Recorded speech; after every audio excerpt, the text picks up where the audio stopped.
Hello दोस्तों, knowledge corner में आपका स्वागत है। तो लेकर आ चुके हैं एक नए गवर्नमेंट जॉब की अपडेट जो सीधे निकल के आ रही है स्टेट बैंक ऑफ इंडिया की तरफ से। जी हाँ दोस्तों, स्टेट बैंक ऑफ इंडिया की तरफ से स्पेशलिस्ट कैडरे ऑफिसर की रेगुलर एंड कॉन्ट्रैक्ट बेसिस पे वैकेंसी निकाली गई है। तो चलिए आगे इस वीडियो में जान लेते हैं इस वैकेंसी से रिलेटेड हर एक इंपॉर्टेंट डिटेल्स जो आपके लिए जानना बेहद ज़रूरी है। वीडियो को शुरू से अंत तक देखिएगा दोस्तों, और अगर वीडियो पसंद आए तो वीडियो को लाइक और चैनल को सब्सक्राइब ज़रूर कर दीजिएगा। तो चलिए शुरू करते हैं। तो चलिए दोस्तों, सबसे पहले जान लेते हैं इसकी ऑर्गेनाइजेशन की डिटेल्स। तो यहाँ पर आप देख सकते हैं पोस्ट नेम दिया गया है general manager IAS audit, assistant vice president IAS audit and deputy manager IAS audit. Number of vacancy देख सकते हैं दिया गया है 33। सैलरी पे स्केल देख सकते हैं varies by post up to 1 crore for general manager. Job location की अगर बात करें दोस्तों देख सकते हैं Mumbai Hyderabad mobile duty. Application start date already 11 जुलाई 2025 से शुरू हो चुका है। आखिरी डेट 31 जुलाई 2025 तक का दिया गया है। बात कर लेते हैं इसकी वैकेंसी की ब्रेकडाउन की दोस्तों। तो यहाँ पर आप देख सकते हैं पोस्ट नेम एंड वैकेंसी की दो अलग अलग कॉलम बनाई गई है। सबसे पहले देख लें general manager IAS audit, number of vacancy 1। Assistant vice president IAS audit, number of vacancy 14। Deputy manager IAS audit, number of vacancy 18 यहाँ पर दिया गया है। दोस्तों अब बात कर लेते हैं इसकी सैलरी एंड बेनिफिट्स की। तो यहाँ पर आप देख सकते हैं deputy manager IAS audit a regular position, the pay scale is 64,820 से लेकर मैक्सिमम देख सकते हैं 93,960। ये इनिशियल बेसिक पे है। This mean the starting basic पे is 64,820 with an annual increment of 2,340 for the first year and so on. In addition to the basic pay, the official is eligible for, मतलब पहले साल आपका ये salary होने वाला है, एक साल बाद आपका 2340 का इंक्रीमेंट होगा आपका सैलरी में, यहाँ पर ये बताया गया है। साथ ही आपको क्या क्या दिया जाएगा देख सकते हैं, dearness allowances, house rent allowances, city compensatory allowances, provident fund and national pension system NPS, leave fare concession and medical facility for travel and health care needs यहाँ पर देख सकते हैं दिया गया है। For the contractual post of general manager and assistant vice president IAS audit, the cost to company CTC is negotiable and can be up to rupees 1 crore and 44 lakhs per annum respectively. This CTC is split into fixed 85% and variable 15% components with annual increment 7 to 8% based on performance.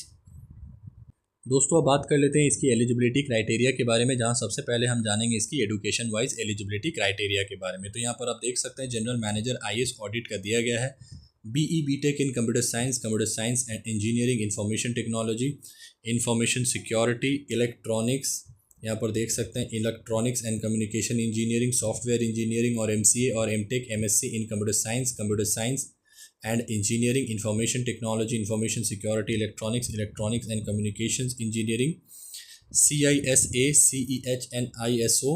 यहाँ पर देख सकते हैं certification are mandatory. Assistant vice president is audit BE BTech in computer science, software engineering, IT, electronics with a minimum of 50% marks. CISA and ISO certified are mandatory. Deputy Manager IS Audit BA BTech in Computer Science, Software Engineering, IT Electronics with a minimum of 50% marks.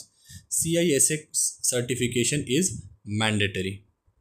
अब बात कर लेते हैं इसकी experience की। तो general manager IAS audit minimum 15 years experience in BFSI IT information security consultancy on IAS audit, cyber security audit with at least 10 years in a leadership role. Assistant Vice President IS Audit, minimum 6 years experience in BFSI IT Information Security Consultancy with 3 years in IS Audit Cyber Security Audit. Deputy Manager IS Audit, minimum 4 years experience in BFSI IT Information Security Consultancy with 2 years in IS Audit Cyber Security Audit.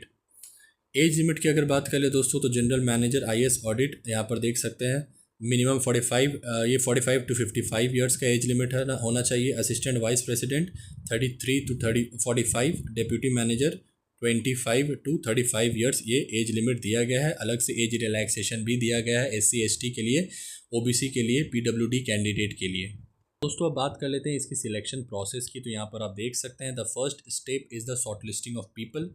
The bank shortlisting committee will set the parameter and only a certain number of candidates will be called for an interview. The interview will carry 100 marks and the qualifying marks will be decided by the bank. For contractual post, there will also be a CTC negotiation round after the interview. दोस्तों अब बात कर लेते हैं important dates की। तो इसकी online application already 11 जुलाई 2025 से शुरू हो चुकी है। आखिरी डेट देख सकते हैं 31 जुलाई 2025। फ़ी पेमेंट का भी आखिरी डेट 31 जुलाई 2025 का दिया गया है। एप्लीकेशन फ़ी की अगर बात कर ले दोस्तों तो देख सकते हैं general EWS OBC candidate 750, SC ST PWBD candidate no fee यहाँ पर दे दिया गया है। तो ये रही दोस्तों इस वैकेंसी से रिलेटेड हर एक इंपॉर्टेंट डिटेल्स जो आपके लिए जानना बेहद ज़रूरी था। जो भी इसके ऑफिशियल नोटिफिकेशन में इंपॉर्टेंट डिटेल्स है वो सारी मैंने 1 बाय 1 कवर कर ली है। फिर भी अगर आपको कोई फर्दर डाउट हो दोस्तों तो मुझसे कमेंट बॉक्स में पूछ सकते हैं, या फिर डिस्क्रिप्शन में मैं आपको इसका लिंक प्रोवाइड कर दूंगा, वहाँ से भी जाके गो थ्रू कर सकते हैं। नॉलेज कॉर्नर की तरफ से अगर आपको ये इन्फॉर्मेशन पसंद आई होगी दोस्तों तो वीडियो को लाइक, चैनल को सब्सक्राइब, साथ ही अपने दोस्तों के साथ ज़रूर शेयर करें। मिलते हैं एक नए गवर्नमेंट जॉब की अपडेट के साथ, तब तक के लिए अपना ख्याल रखें। जय हिंद।